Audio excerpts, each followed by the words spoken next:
Halo, selamat datang apa kabarku teman-teman sahabat dari Indonesia semua dan Malaysia juga. Hari ini aku mau reaksi 1 2 3 4 5 6 7 7 kilimahan Indonesia dari Malaysia 7 kilimahan. Aku mau reaksi and I think semua orang aku sahabat dari Indonesia dan Malaysia semua juga enjoy this very important topics about Indonesia and Malaysia. So let's start and selamat main untuk semua. And jangan lupa siapa baru di channel, Al Hafiz, jangan lupa subscribe channel saya and jangan lupa komentar how you enjoy it, how you tonton it video guys selalu. And hari-hari aku uploaded about Indonesia and Malaysian video guys. So kamu juga boleh tonton di channel Al Hafiz semua video Indonesia and Malaysia content. So selamat menonton 7 kilimahan Indonesia versus and Malaysia. Oke guys, jom guys, saya started already buka video ini. 7 kilimahan Persaingan antara Indonesia dan Malaysia bukan menjadi hal yang aneh lagi. Ya, dari sekian banyak negara yang paling bisa dianggap saingan Indonesia hanyalah Malaysia. Aroma saingan ini juga sudah terbentuk lama sekali.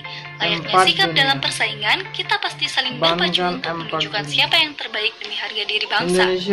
Sayangnya, persaingan kita melawan Malaysia lebih banyak dimenangkan oleh Malaysia. Mau tahu kita kalah dalam hal apa saja? Sebelum lanjut membahas videonya, jangan lupa subscribe dulu channel kita ya. Dan satu lagi guys, video ini bukan bermaksud untuk merendahkan Indonesia ya, tapi untuk membuat kita lebih sadar dan bisa berpikir lebih maju lagi dalam membangun Indonesia. 7 kilimahan. Ketujuh, pendapatan per kapita. Pendapatan per kapita adalah besarnya pendapatan rata-rata penduduk di suatu negara. Pendapatan per kapita didapatkan dari hasil pembagian pendapatan nasional suatu negara dengan jumlah penduduk negara tersebut. Angka pendapatan per kapita juga merupakan ukuran paling sederhana yang dapat merepresentasikan tingkat kesejahteraan sebuah negara.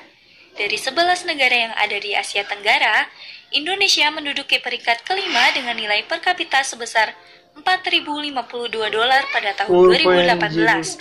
Sedangkan negara tetangga kita jauh lebih besar, yaitu menduduki posisi 3 di Asia Tenggara dengan pendapatan per kapita sebesar $11.237.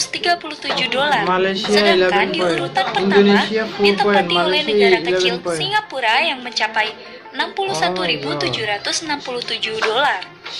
Jadi, rata-rata penghasilan penduduk Indonesia jika dibulatkan adalah sebesar 4 juta rupiah per bulan. Sedangkan penghasilan penduduk Malaysia adalah 11 juta rupiah. Jauh sekali kan? Itulah kenapa banyak sekali tenaga kerja Indonesia yang pergi ke Malaysia. Wow, number 6. Keenam, kemampuan bahasa Inggris. Bahasa Inggris merupakan bahasa internasional yang wajib kita kuasai agar bisa bersaing dengan negara lain. Bahasa Inggris sangat dibutuhkan semua kalangan, baik untuk di sekolah ataupun untuk pekerjaan profesional. Tahukah kalian, ternyata dari seluruh negara-negara di Asia, Indonesia menempati urutan ke-39 dari 80 negara Asia. Sedangkan kita ketinggalan jauh dari Malaysia, yang menempati urutan ke-13 dalam kecakapan bahasa Inggris di Asia.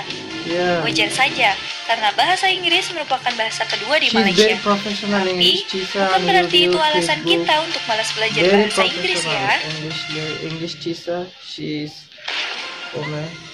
Kelima, fasilitas kesehatan Malaysia lebih oke. Selain Singapura, negara tujuan berobat prioritas orang Indonesia adalah Malaysia.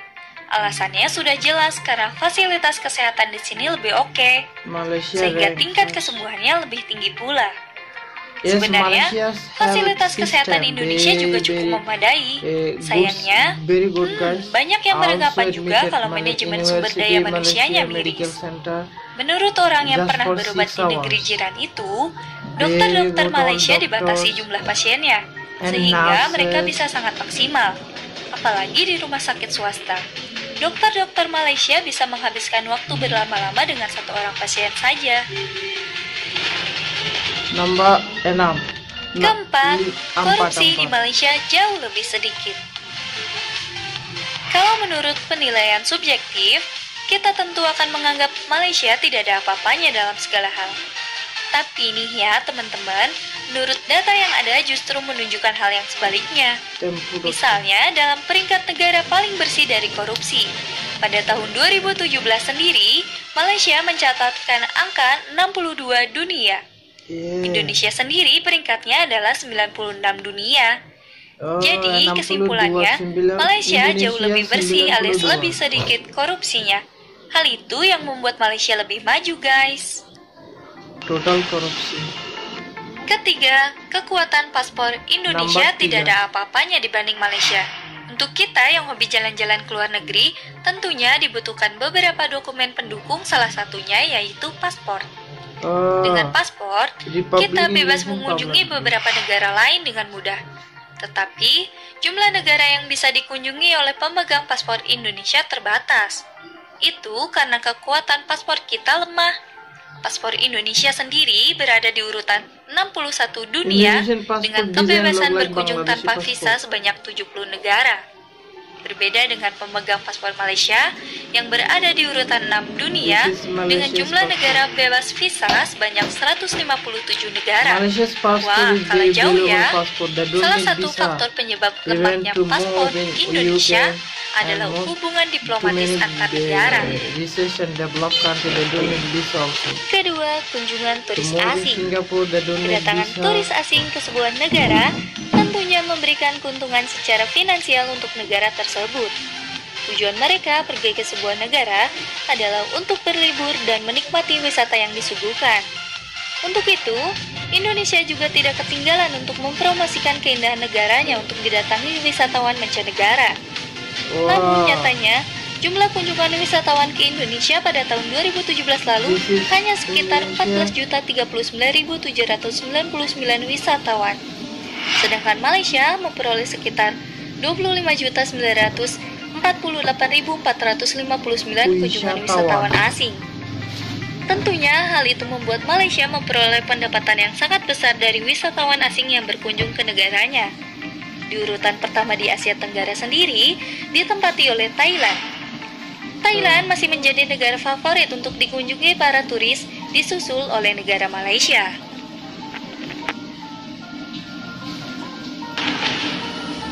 Nomor 1. Pertama, kualitas pendidikan. Untuk masalah ini, mungkin beberapa orang sudah tahu ya kalau Malaysia akan lebih unggul juga. Ya, pendidikan di sana bisa dibilang lebih tinggi levelnya. Acuannya sendiri banyak. Misalnya jumlah mahasiswa asing di sini yang totalnya hampir 80.000, atau mungkin peringkat dunia, kampus-kampus Malaysia yang jelas lebih unggul dari deretan universitas terkemuka di Indonesia. Dilansir dari data yang ada di webometric.info, Universitas Indonesia menjadi yang terbaik di negeri ini, berada di peringkat 838 dunia. Sedangkan ITB dan UGM masing-masing berada di peringkat 1127 dan 857. Bagaimana dengan Malaysia? Sangat mengejutkan.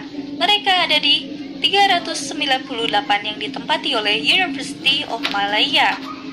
Kampus andalan mereka yang lain misalnya University Technology Malaysia ada di peringkat 542 dunia. Dan yang mengejutkan juga adalah Malaysia menduduki peringkat pertama dunia untuk female researcher atau seorang peneliti yang merupakan seorang perempuan terbanyak di dunia. Itulah beberapa kelemahan Indonesia dari negara tetangga kita Malaysia. Semoga dengan adanya video ini bisa lebih meningkatkan kesadaran diri kita dalam memajukan negara tercinta kita Indonesia dan menjadikan Indonesia menjadi macan Asia kembali. Jangan lupa like, komen, dan share video kita jika bermanfaat ya. See you again. Guys, how you understand right now after watching these videos about Indonesia and Malaysia? Actually, Malaysia is very high racist country also. That's why Indonesia also very still they are also to taking competition to develop their cities, their country, their education system, to develop, to grow their GDP. I think in very soon, after 5 or 10 years later, they also be a developed country in the world. I hope that, because they're developing too much Indonesia right now. They're developing their road and transportation system, shopping mall, education systems, and agriculture. They are developing their agriculture, their education, their technical. They're making airplane, they're making bus, electric bus, they're making careta, that means train. They're making what is that, tram, that is capsule car. They're making, wow, they're making too many latest technology in the world to harmony the world, changing world, to harmony the developing world. Indonesia, I think very soon there will be a developed country in Asia and beautiful country in Southeast Asia and Asia. Jakarta will be a very beautiful country, cities in Asia. Wow, very nice, guys. I hope Indonesia also can. Indonesian people very polite and very hardworking people. Even in in Asia and Europe country also, and Middle East, Arab country, too many Indonesian people doing hard work to develop the Arab country. Even in Malaysia develop their country, but working hard Indonesian peoples. Singapore develop their cities, their countries, but work hard Indonesian peoples. That's why Indonesian peoples, very hardworking peoples. They can develop their country also. They can develop their cities also, because they develop Singapore, they develop Malaysia, they develop Brunei, they develop Saudi Arabia, they develop Dubai, where all countries, Indonesian peoples doing hard work to develop their cities, their countries. That's why I believe that 100% I have confidence Indonesia also one day they can develop their cities, their countries. They can change their economic condition, they can change their education systems, they can change their technology systems, their healthcare systems, because they are serving, they are hardworking to the almost all over the world country, guys. Because that's why they also can their country, their cities, their families, their villages, everything.